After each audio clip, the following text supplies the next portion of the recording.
Muy bien, estimados estudiantes, vamos a iniciar con la clase de psicología y el tema de hoy día es bases sociales del comportamiento.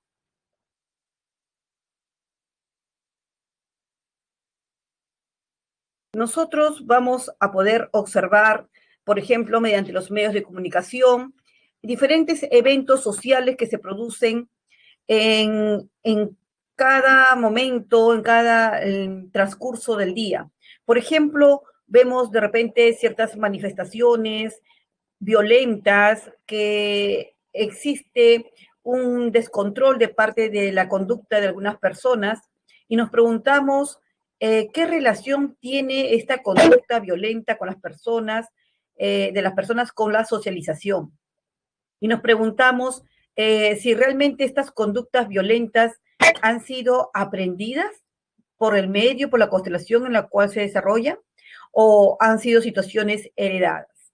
Entonces, nos hacemos estas preguntas y justo esto tiene relación con el tema que hoy día vamos a desarrollar acerca de la socialización, agentes, clase de socialización, la familia, tipos de familia, estilos de crianza, relaciones familiares, funciones de la familia, el apego, formación y cambios de actitudes. Muy bien. Entonces, vamos a iniciar primero hablando acerca de lo que es la socialización. ¿Qué entendemos nosotros por socialización? Entendemos pues que es un proceso por el cual las personas van a adquirir, van a interiorizar las normas, van a interiorizar las motivaciones, las creencias, los valores e incluso las pautas de conducta que deben tener dentro de una sociedad. Entonces, este proceso va a permitir que la persona, el ser humano, pueda adaptarse a una sociedad y pueda convivir de una manera adecuada, ¿no? Y esto se da, pues, obviamente todo este proceso se da gracias a la interacción que tenemos con las instituciones, con los mismos individuos, con el mismo grupo coetáneo, en la cual estamos permanentemente interiorizando. Y lo vamos adquiriendo desde nuestro nacimiento, desde nuestra primera infancia, durante toda la vida. Pero existen agentes de socialización que nos van a ayudar a reforzar esta interacción y este aspecto conductual. Tenemos agentes de socialización formales, como por ejemplo la familia, en la cual nosotros vamos a encontrar que son los primeros transmisores de las pautas, por ejemplo, de comportamiento, de conducta, que se van a dar a través de los padres a hijos. Entonces, podríamos decir que son los agentes de socialización hacia todas las personas que están dentro de ese grupo familiar, donde se van a impartir normas, creencias, valores, donde se van a impartir aspectos culturales, ¿no? Que tiene característica esta familia. Y estos patrones conductuales que son importantes. Pero también dentro de estos agentes sociales, agentes de socialización formales, tenemos nada menos que a la escuela. En la escuela, pues, en la primera interacción que se va a tener es con los maestros, en las cuales también nosotros vamos a percibir pautas de socialización, de respeto, situaciones en la cual el estudiante va adaptándose a esta vida académica y va a entender que también debe convivir con otros niños de su misma edad y regirse bajo las normas de disciplina y de respeto, del derecho también de sus compañeros y las formas adecuadas de conducirse, como cuando recordemos cuando estábamos en inicial, ¿no? El uso de las palabritas mágicas, por favor, gracias, etc. Entonces, agentes de socialización formales consideramos a la familia como a la escuela. Pero también tenemos otros agentes de socialización informales. ¿Cómo podríamos nosotros mencionar? Los mismos grupos coetáneos, los mismos grupos, los amigos, ¿no?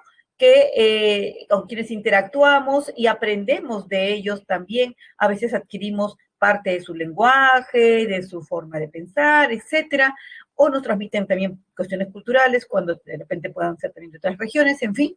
Entonces, el grupo coetáneo informal pertenece pues a un agente de socialización. También tenemos, o podemos considerar como otros agentes de socialización informales, la iglesia, por ejemplo, ¿no? La iglesia, el trabajo, los mismos medios de comunicación, como por ejemplo la televisión, donde siempre están transmitiendo mensajes mediante los spots publicitarios, las mismas películas, etcétera. También tenemos el Internet, que estamos hoy en día muy abocados a las redes sociales, donde estamos siempre interactuando también con otras personas, entonces estamos también aprendiendo, socializando los mismos videojuegos, que también tienen sus ciertos componentes, sus ciertas pautas, sus ciertas normas, ¿no? Y otros medios audiovisuales y gráficos que en general pertenecen a agentes de socialización de manera del grupo de los informales. Muy bien, pero en todos estos grupos de socialización existen tipos de socialización: primaria, secundaria y resocialización. En la socialización primaria, prácticamente se inicia desde la primera infancia, ¿no? Donde los padres que en el hogar van a impartir, como le habíamos mencionado, las normas de convivencia, las pautas de comportamiento, que van a desarrollar a lo largo ciertas actitudes, tanto físicas, cognitivas, valores, habilidades sociales de cómo interactuar con la otra persona, ser respetuoso, educado, ¿no? Entonces, nosotros vamos a ver cómo en la socialización primaria nos van a dar las primeras pautas para nosotros adaptarnos a nuestro entorno social. Entonces, la socialización primaria básicamente está constituida por la familia y obviamente también por la escuela, ¿no? El colegio, porque ahí también nos imparten las bases primarias de comportamiento, básicas de comportamiento para interactuar con nuestros congéneres. Entonces, todas estas pautas de normas de convivencia y socialización que se da en esta situación de la socialización primaria, nos van a ayudar a estructurar nuestra personalidad como personas. Y luego también hay otro tipo de socialización que es la socialización secundaria. Entonces, esta básicamente se inicia a finales ya de la adolescencia, entrando a la adultez. Y es aquí donde las personas van a tener que adaptarse a las nuevas patrones, digamos, de convivencia, porque ya esta persona, pues, que está finalizando la adolescencia, entrando a la adultez, de repente, por la misma situación etaria, ya hay otras aspiraciones, ya está ingresando, por ejemplo, a una universidad, un instituto superior, etcétera, entonces, incluso a un centro laboral. Entonces, ¿qué significa? De que esta persona ahora tiene que pasar por un proceso de adaptación a esta nueva etapa de socialización, en donde ya no es como en el colegio, que el maestro está preocupado, a ver, estudiante, usted faltó, no hizo la tarea, traiga su agenda, le voy a comunicar a su padre, ya no. Aquí, en esta socialización secundaria, está en la universidad, el estudiante decide de ingresar o no a las aulas para escuchar las clases, bajo absolutamente su responsabilidad, de hacer sus tareas, sus trabajos, estudiar para sus exámenes, bajo absolutamente su responsabilidad. Entonces, ya hay ese proceso de adaptación, ¿no? Y también, obviamente, si está en el mundo laboral, también igual bajo su responsabilidad. Entonces, en ese tipo de asociación juega un rol importante los medios de comunicación, también las tecnologías, de la información, donde transmiten estos patrones de comportamiento, también los valores, las creencias, en fin, todo ello va a influir para el desarrollo también de la personalidad. Y también tenemos otro tipo de socialización que es la resocialización, o llamada también la socialización terciaria. Entonces, aquí los autores consideran que la persona tiene que adaptarse rápidamente a un nuevo entorno social. Por ejemplo, si una persona ganó una beca para irse al extranjero, entonces ya la persona estuvo en este tipo de asociación secundaria y ahora se encuentra en un nuevo ambiente, en una nueva sociedad, en una nueva comunidad, donde tienen sus propias culturas, sus propias características. Entonces la persona tiene rápidamente que adaptarse a este nuevo grupo humano, ¿no? Donde tiene sus propias características. Entonces a eso le llamamos una situación de resocialización, ¿no? Tiene que adaptarse a las costumbres, al comportamiento, a las normas que existen en este nuevo grupo social. Pero también podríamos decir que qué sucedería si una persona no es respetuosa de estas normas, de este grupo social, obviamente va a caer en una situación de falta de respetar las normas y puede ser recluidos en centros de readaptación social y pasar por una situación de rehabilitación de su comportamiento hasta reincorporarse nuevamente a la sociedad. Muy bien. Nosotros veamos ahora algo importantísimo que es la familia. Habíamos hablado que nosotros, la familia, cómo juega un rol protagónico en la socialización. Entonces, la familia pues es un microsistema social, ¿no? Y como ven ustedes, está compuesto por diferentes elementos, ¿no? Por los abuelos, por los padres, los tíos, los hermanos, bien, es la familia.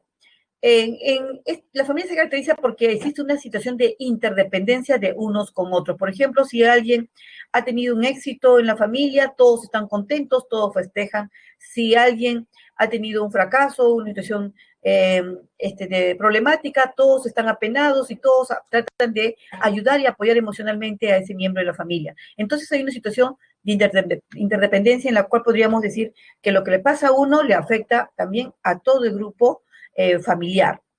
Ahora, entonces entendemos nosotros que la familia es la célula básica de la sociedad, pero existen tipos de familia. Por ejemplo, tenemos la familia nuclear o tradicional, que está constituido por el padre y la madre y los hijos. Los hijos pueden ser de situaciones biológicas, consanguíneas, como también pueden ser hijos adoptados. Lo que interesa es que es una familia nuclear donde existe padre, madre e hijos, ¿no? Ahora, la posible desventaja en esta situación sería de que si el padre y la madre se abocaran todo el día en el trabajo y le destinarían poco tiempo a los hijos, entonces habría una situación de peligro porque podría haber el riesgo de que el estilo de crianza fuera desapegado, ¿no? Si es que fuese así, si es que ambos solamente se dedicaran netamente al trabajo y descuidarían a los hijos. Pero mientras tanto, en la cuestión afectiva estaríamos de alguna manera satisfaciendo a los hijos porque siempre los hijos necesitan la figura paterna y materna, ¿no? Para su estabilidad emocional. Ahora, también tenemos otro tipo de familia, la familia monoparental. Como su nombre dice, mono, o sea, uno, o sea, hay la presencia de una sola persona progenitora, ya sea la madre, o puede ser solo el padre y obviamente los hijos. Entonces, aquí en ese sentido, podría darse de repente cuando la madre es soltera o el padre es soltero, o también puede ser que la madre quedó viuda o se divorció o el padre, etcétera, entonces se hace cargo solamente la persona de los hijos. Las posibilidades de desventajas podríamos decir que sería la necesidad económica, porque como solamente hay un solo ingreso económico, entonces la persona cargaría con toda la responsabilidad de la canasta familiar y obviamente a veces podría producirse una situación de carencia económica. De la misma manera, también solamente los hijos, al tener a un solo progenitor, también habría una especie de carencia afectiva, porque siempre los hijos demandan la presencia tanto del padre y la madre, porque a pesar de ambos ser progenitores, hay una situación diferente de expresar el cariño, de repente el padre un poco más, de repente puede ser un poco más frágil que la madre, o de repente también más imponente, en fin, pero hay una situación diferenciada. Bien, ahora tenemos también otro tipo de familia como es la extensa o la ampliada, en la cual nosotros vamos a ver que de repente mayormente se da cuando los abuelos tienen su casa propia y a veces los hijos empiezan a crecer y a tener su propia familia, pero no se van de casa, se van quedando en casa y ellos tienen a su vez sus propios hijos. Entonces, van creciendo en esa familia los hijos, que de repente fueron 4 o 5, y cada uno con sus respectivas esposas y cada uno con sus respectivos hijos. Entonces, en esta familia crecen primos, tíos, hermanos, abuelos, y se hace una familia extensa o ampliada. Lo interesante de esto es que como están todos en conjunto, pueden ayudarse en la situación socializadora porque todos de alguna manera van a impartir sus ciertas normas de convivencia.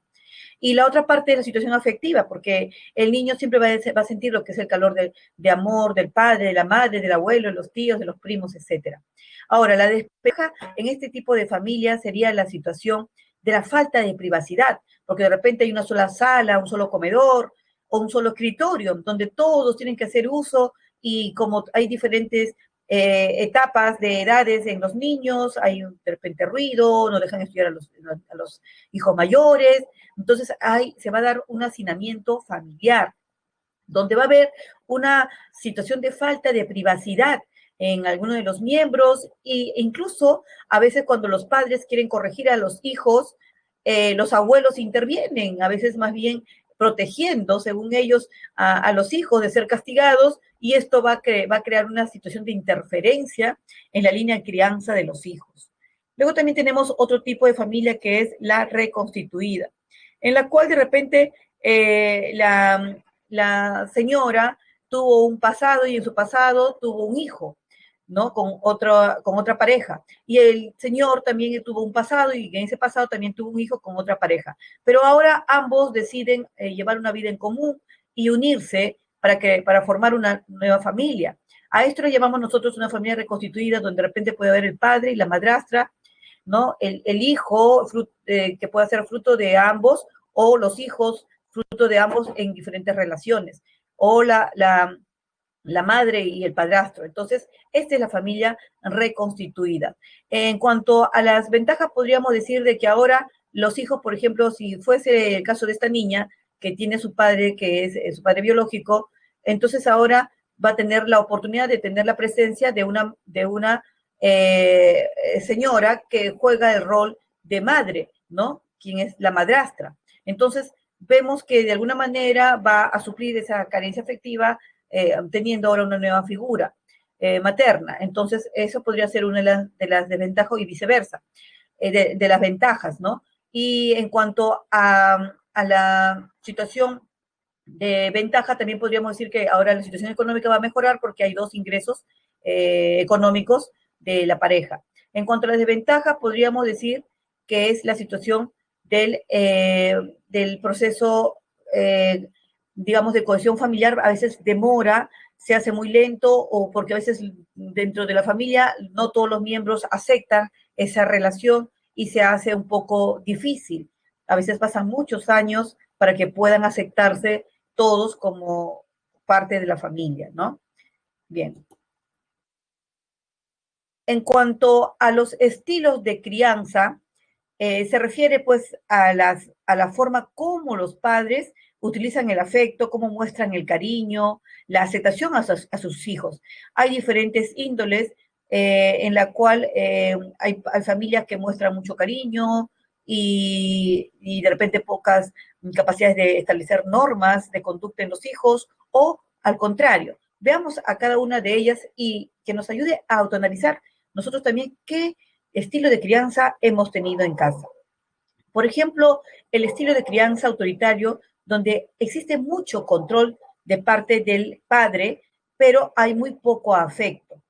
Entonces, los padres imponen reglas estrictas de comportamiento, exigen obediencia absoluta, pero no son capaces de explicarle al hijo acerca de las pautas que debe tener de su conducta. Simplemente las impone a rajatabla sin haber una situación de diálogo.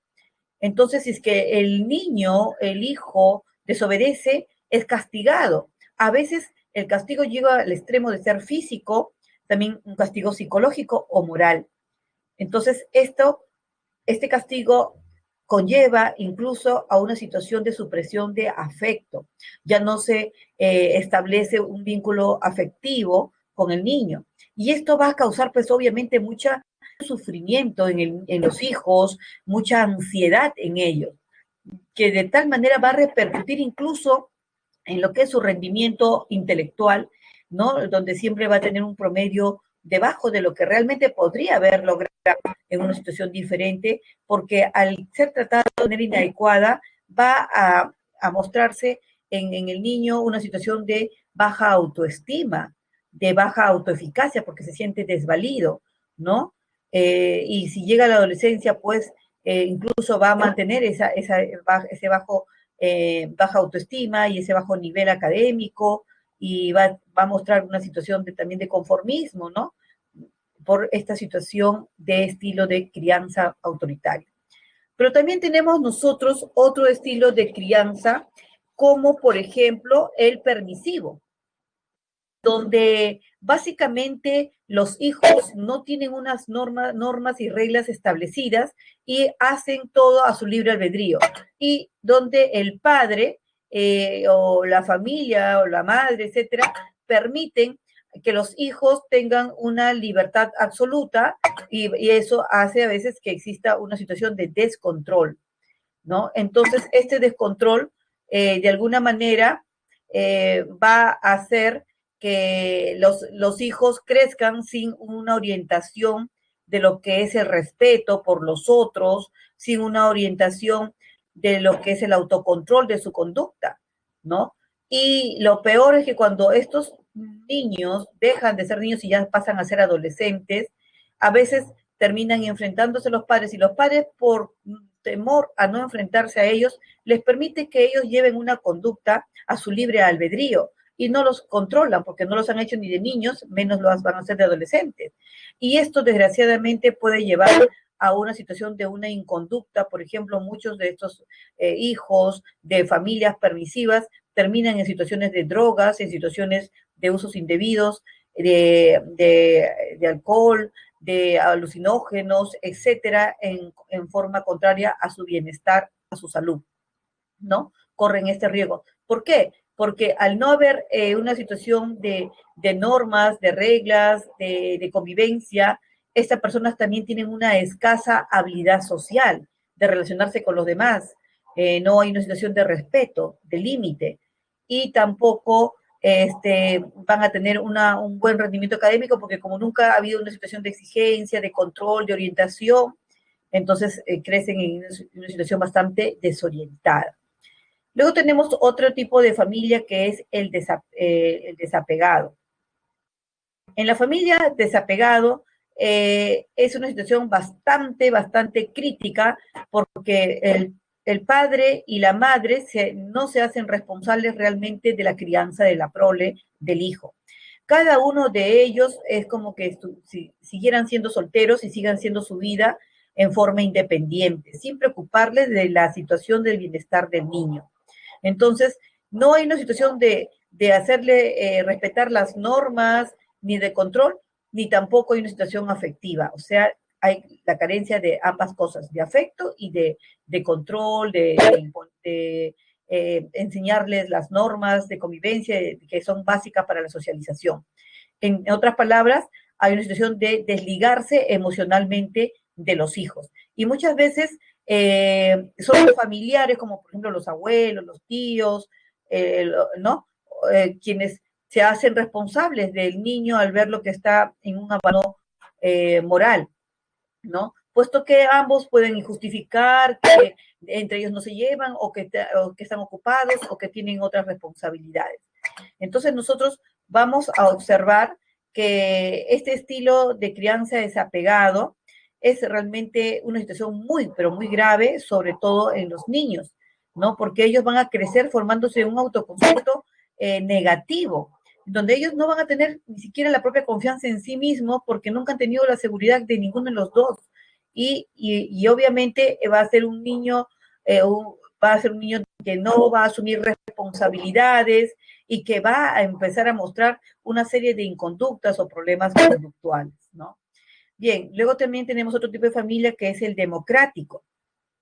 En esta familia democrática nosotros vamos a ver que existe una situación de control, pero también existe una situación de afecto y ambas situaciones, tanto de control y afecto, se dan de una manera equilibrada. Digamos que este es el arquetipo de estilo de crianza que deberíamos tener para lograr una situación de equilibrio y de estabilidad emocional en la prole, en los hijos, ¿no? Entonces, aquí nosotros vemos que se van a dar, sí, exigencias, pero exigencias flexibles, en donde al niño se le va a dar las normas o patrones conductuales y se le va a explicar el por qué. Entonces el niño, el hijo va a interiorizar esos patrones, esas reglas, esas situaciones de consecuencias de sus actos, y cuando este niño deje de ser tal y pase a ser un adolescente, va a ser una persona que tiene una buena capacidad de socialización porque ha interiorizado las normas, no necesita que se le imponga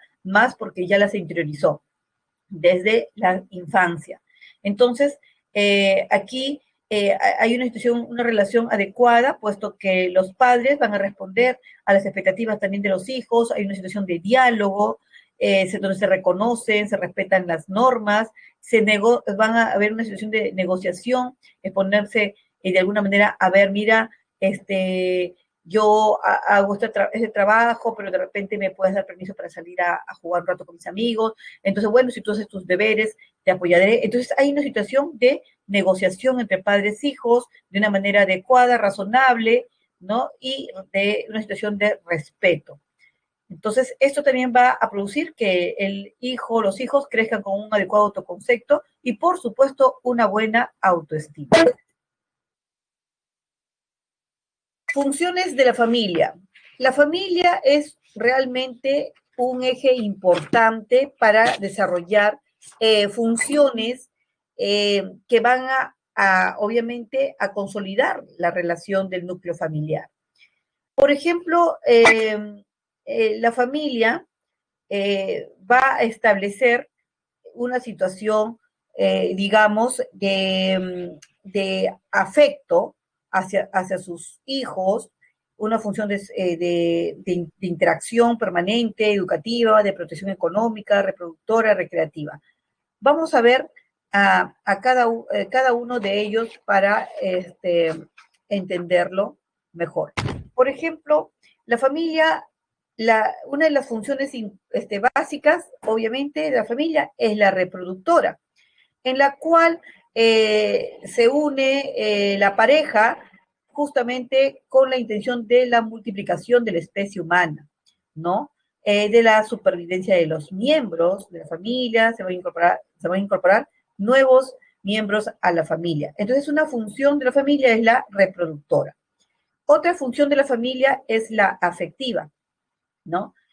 Y esta podríamos decir que es la función más significativa que tiene la familia, es la afectiva, en donde la familia va a brindar cariño, va a dar calor humano a cada uno de los miembros y también de la misma manera va a corregir si es que hubiese alguna inconducta de parte de los hijos, y de la misma manera también va a ayudar a que los hijos puedan superar situaciones difíciles que en la vida siempre todos los seres humanos debemos enfrentar, pero le va a enseñar con cariño a superar esos fracasos, a superar esas angustias, dándole confort, dándole estabilidad emocional. Entonces, con el cariño, con el amor que le profesan, van a lograr consolidar más sus vínculos afectivos, de amor, de respeto, de confianza, de comunicación entre todos los miembros. Y esto nosotros lo vamos a ver mediante las actitudes que van a tener los padres, ¿no? Ya con sus gestos, con sus palabras, hijo, te amo, te quiero, que son tan importantes, con el comportamiento, etcétera, ¿no? Y entonces la función afectiva, vuelvo a repetir, es una de las funciones más significativas de la familia. Tenemos otra función, por ejemplo, la socializadora, ¿no? Esta es función donde se estrechan también en forma de interdependencia los lazos familiares, son importantes porque aquí se va a transmitir, por ejemplo, los valores éticos culturales que caracterizan obviamente a este grupo familiar a través de los modelos, de padres a hijos, ¿no? A veces si hay abuelos también de abuelos a padres, de padres a hijos, es toda una interdependencia.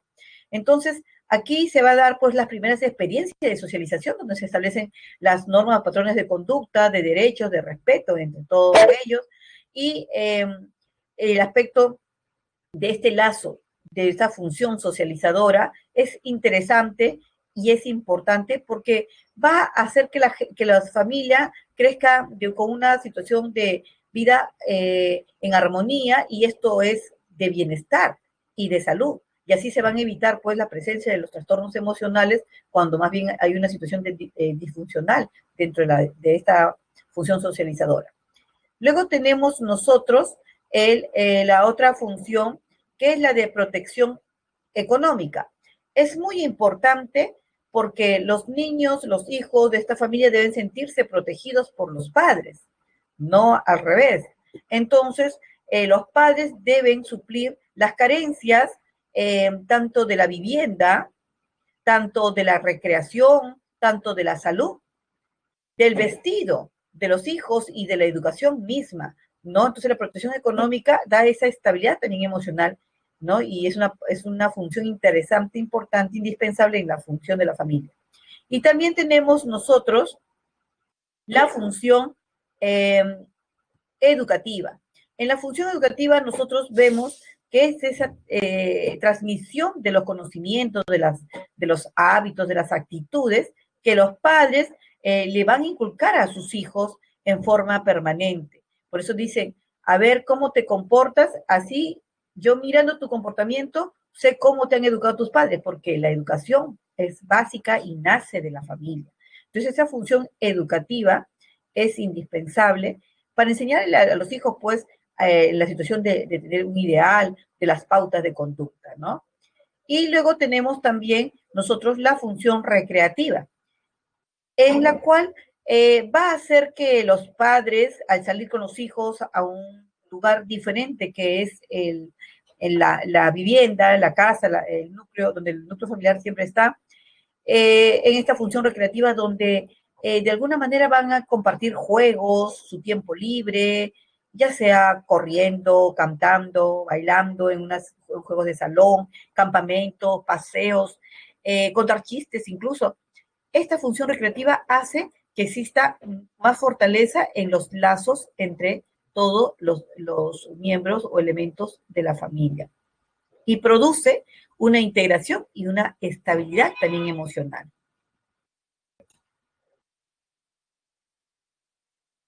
Ahora vamos a hablar acerca del apego. Hablando de estabilidad emocional, el apego es fundamental. ¿Por qué? Porque es un vínculo estrecho entre el niño y la niña y las personas que lo cuidan, que puede ser la mamá, el papá, la abuela, la nana o la persona que lo cuida.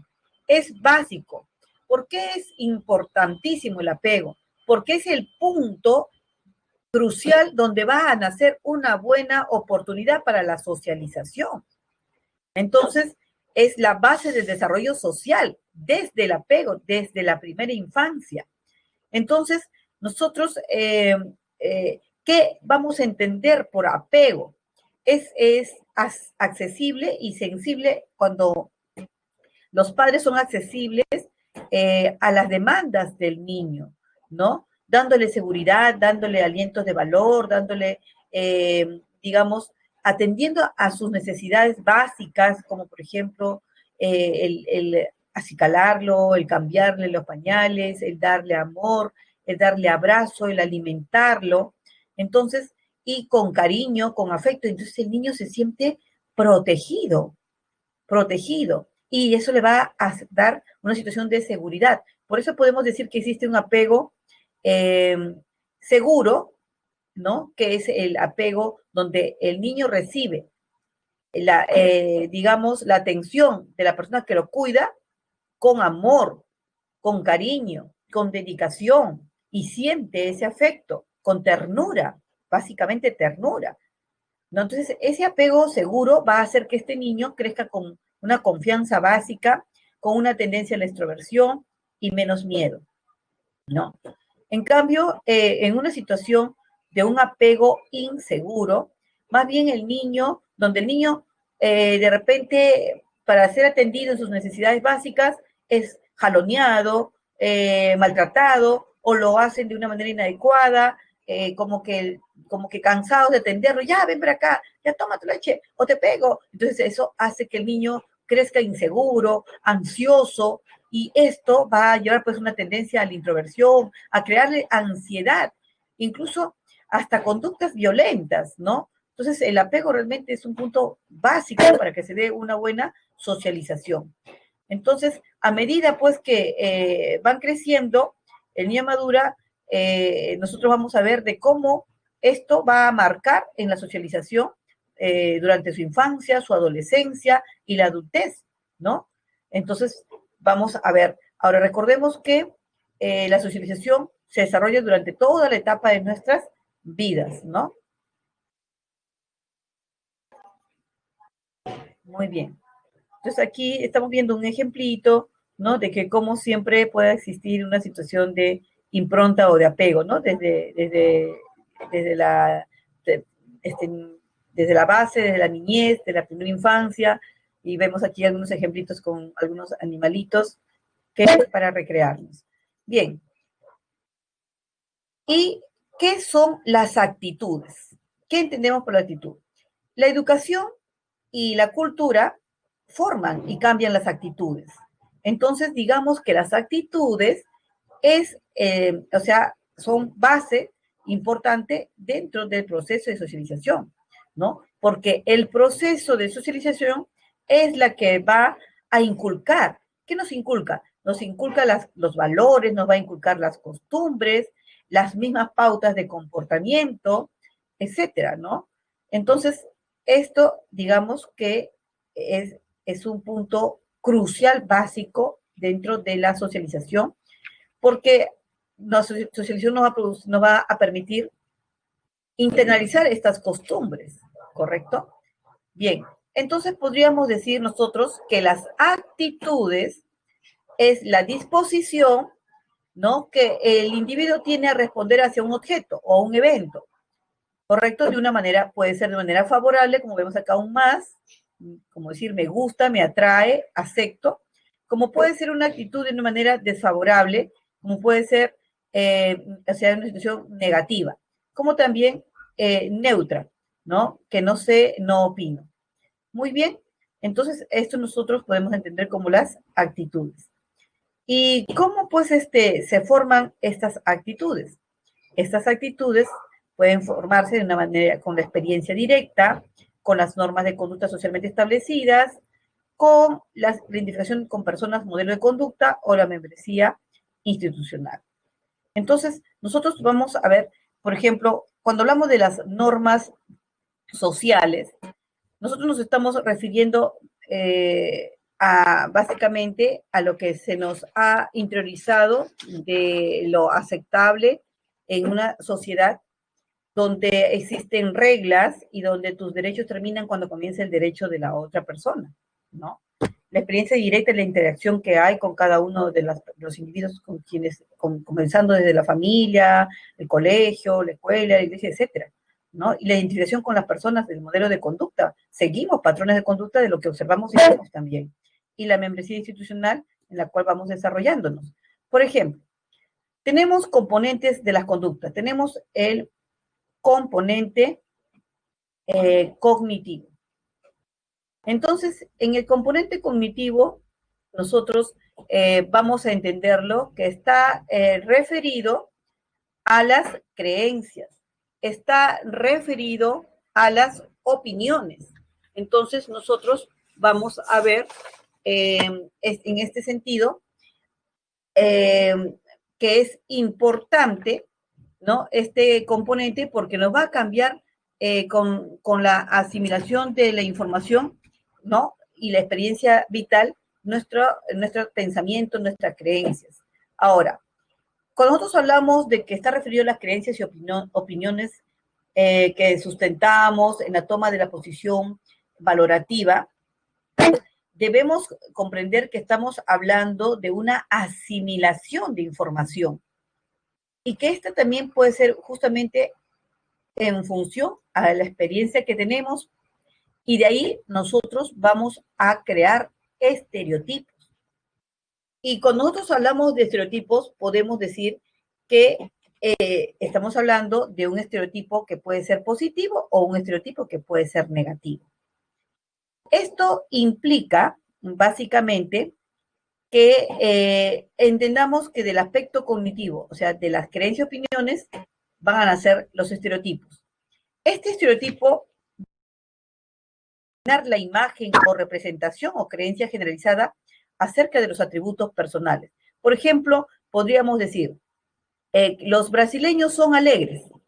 Eso es un estereotipo de tipo positivo. Positivo porque no es nada malo decir que son alegres, pero nosotros al decir los brasileños estamos diciendo que todos los brasileños son alegres. Y por eso es un estereotipo, porque está simplemente generalizando un atributo personal. Ya estamos cayendo en un estereotipo. Pero también pueden haber estereotipos negativos, a veces influenciados por los medios de comunicación. Supongamos que estamos viendo la televisión y vemos una imagen en donde ha habido una captura de una banda criminal o de una banda que cometió un delito, y bueno, y dice, cayó banda de narcotraficantes colombianos. Entonces decimos, los colombianos son narcotraficantes.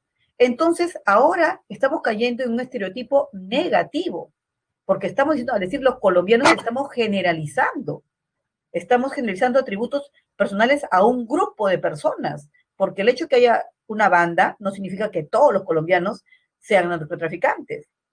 Pero al decir nosotros los colombianos son narcotraficantes, entonces es un estereotipo negativo. Y ya cuando nosotros estamos viendo esta situación, entonces estamos en un componente afectivo, es decir, donde uno va a manifestar con una situación de agresión emocional intensa hacia lo que origina una creencia valorativa. Es decir, las emociones pueden ser de aceptación, como de alegría, de orgullo, de placer, pero también puede ser una emoción de rechazo, por ejemplo, de temor, de disgusto, de vergüenza, de cólera, de ira. Entonces, en este caso, va a nacer de este componente afectivo, va a nacer el prejuicio. En otras palabras, el prejuicio es producto de este estereotipo negativo, no del estereotipo positivo, solamente del estereotipo negativo va a nacer el prejuicio que tiene un componente afectivo de rechazo en este caso. ¿Y cuál es la diferencia entre el prejuicio y el estereotipo? Que el estereotipo es una generalización hacia, hacia las personas, ¿no? Atribuyéndole a las personas, digamos, de forma generalizada sobre una situación, un evento. En cambio, el prejuicio se va a ver una generalización, pero aplicada a un solo caso. Por ejemplo, y aquí el estereotipo es los colombianos son narcotraficantes, de repente tú te encuentras en la calle con una amiga y la amiga te presenta a su enamorado y te dice, mi enamorado es colombiano. Entonces tú dices, colombiano. Y entonces tú dices, entonces es narcotraficante. Es decir, aquí la generalización se da aplicada a un caso. Lo aplicaste al caso del enamorado de tu amiga. Entonces aquí podríamos decir que esto es un prejuicio. Y entonces el estereotipo es una generalización aplicada a un grupo de personas, ¿no? Y la generalización es aplicada a un caso específico, como acabamos de mencionar, ¿no? Decimos, entonces el enamorado de mi amiga es narcotraficante por ser colombiano, a un caso. Ahora, ¿qué vendríamos nosotros a entender sobre el aspecto, el componente conductual? El componente conductual es la toma de una decisión, ya es decir, la ejecución de lo que estoy pensando. Voy a ejecutar, es el componente conductual. Y va esta toma de decisión, va a estar acorde con la opinión, de acuerdo o desacuerdo, ¿no? Entonces ahí nosotros vamos a ver que se produce la discriminación en función de este prejuicio. Por ejemplo, ya voy a decir, con el mismo caso, como mi amiga tiene su enamorado colombiano y justo yo tengo que celebrar mi cumpleaños, entonces voy a poner en mi cumpleaños bienvenido todos, excepto los enamorados colombianos. Entonces, ¿yo ya qué estoy haciendo? Estoy discriminando, estoy ya ejecutando, ¿no? La situación cognitiva afectiva y estoy llegando a una discriminación, ¿correcto? Bien. Para hacer un feedback, entonces los estereotipos representa la imagen, es una imagen, una representación o creencia generalizada y preconcebidas acerca de los atributos personales de un grupo de personas y categorizándolas. Y el prejuicio, que es la valoración negativa que se hace a un individuo, a un grupo de personas, a tomar como válido un estereotipo negativo prescindiendo de la experiencia directa.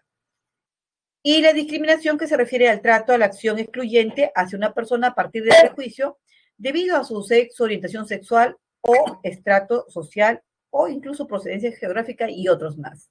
Muy bien, vamos a desarrollar un primer ejercicio Por ejemplo, tenemos uno, el matrimonio de personas muy jóvenes aumenta la vulnerabilidad en las mujeres adolescentes al propiciar el desequilibrio de poder al interior de la pareja, creando riesgo de posible violencia intrafamiliar, así como la desigualdad de roles dentro del hogar, la cual está basada en un enfoque de género no equitativo ni de igualdad. Muchos de estos matrimonios finalizan traumáticamente. De la cita anterior podemos deducir que las uniones de pareja en adolescentes constituyen una probable causa para generar en el futuro familias catalogadas estructuralmente como, tenemos A, autoritarias, B, extensas, C, monoparentales y D, fusionadas. Entonces, nosotros vamos a analizar, recordamos las familias autoritarias en donde establecen normas impositivas y no explican nada a los hijos, las familias extensas que están constituidas padre, madre, hijos, abuelos, etcétera, monoparentales cuando solamente está la figura del padre o de la madre, y fusionadas cuando de repente hay padre y madrastra, o madrastra y padre, o mamá y padrastro, en fin. Entonces, recordando un poco, vamos a tomar una decisión y podríamos decir entonces, según lo indicado, estos tipos de matrimonios podrían generar familias monoparentales, ¿correcto? Porque va a haber una situación de separación. Entonces, el cual está constituida por uno de los progenitores, ya sea el padre, la madre y sus hijos. Entonces, la letra C es la alternativa. Tenemos otro ejemplo, el ejercicio 2, donde Marco y Laura se conocieron en la universidad, donde se hicieron enamorados. Al culminar sus carreras, siguieron con su relación y contrajeron matrimonio. Ahora son unos felices padres de dos hermosos niños. Ellos forman un tipo de familia llamada, ahí debemos insertar una de estas primeras partes de las alternativas. Sin embargo, el psicólogo les ha recomendado tener más tiempo con sus hijos para evitar que tengan el estilo de crianza denominado, tenemos ahí, nuclear, democrático, monoparental desapegado, reconstituida permisivo y nuclear desapegado. Muy bien, entonces aquí nosotros vamos a ver que la respuesta correcta es la letra D, ¿no? La letra D. Nosotros vamos a establecer que es la letra D, puesto que la familia nuclear está conformada por padre, madre, los cuales pueden ser la descendencia biológica de la pareja o hijos adoptados. En el estilo desapegado, los padres e hijos deponen su responsabilidad, es decir, no se responsabilizan y se desligan emocionalmente de ellos. Bien, entonces letra D. Y por último tenemos otro ejemplo. En los siguientes enunciados indica aquellos que corresponderían a un prejuicio. Los franceses son muy románticos, todos los alemanes son rígidos e inexpresivos, las mujeres prefieren el color rosa y los hombres el azul, Carlos es argentino, seguro es petulante. Entonces aquí nosotros vamos a decir que la respuesta correcta es la letra D. ¿Por qué? Porque ¿quién tenemos por prejuicio? Es una actitud suspicaz u hostil, ¿correcto? Hacia una persona que pertenece a un grupo, ¿no? En este caso el argentino, por el simple hecho de pertenecer a dicho grupo. Entonces, ello presenta, eso lo vamos a ver solo en el caso D, ¿no? Carlos argentino, seguro es petulante. Entonces, solo la letra D, 4. Muy bien, estimados estudiantes, les agradeceré, por favor, apoyar en la encuesta.